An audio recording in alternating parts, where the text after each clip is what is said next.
2023년 국정감사가 마무리에 접어듭니다. 어제 열린 교육위 마지막 감사에서는 의대 정원 확대 방안, 그리고 2028년 대입 개편안이 도마에 올랐습니다. 신보선 기자가 보도합니다.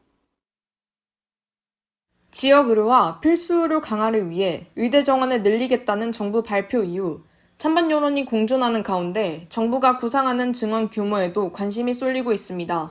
어제 열린 21대 국회 마지막 교육위원회 국정감사 자리에 대입정책을 총괄하는 교육부 장관도 자리했습니다.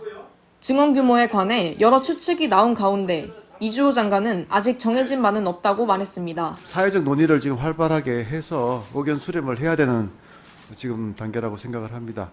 교육부가 구체적인 정책 방향을 밝히지 못한다며 야당을 중심으로 비판이 나왔습니다. 근데 어떻게 정작 법적 권한을 가진 책임자가 그냥 일반론밖에 얘기를 안 하고 있습니까?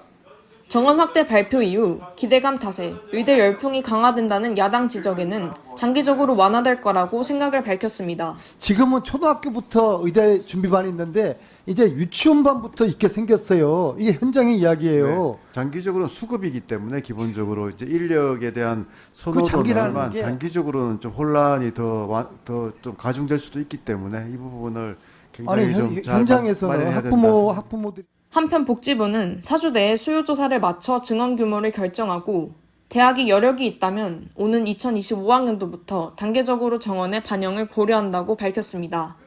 이날 교육위 감사에선 2028학년도 대입제도 개편안에 대한 지적도 이어졌습니다.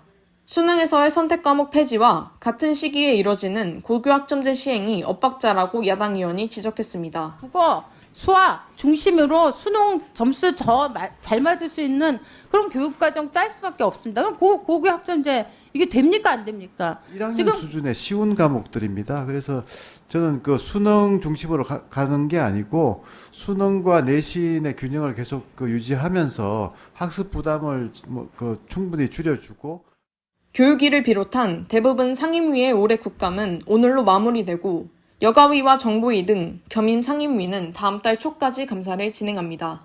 YMP 신보선입니다.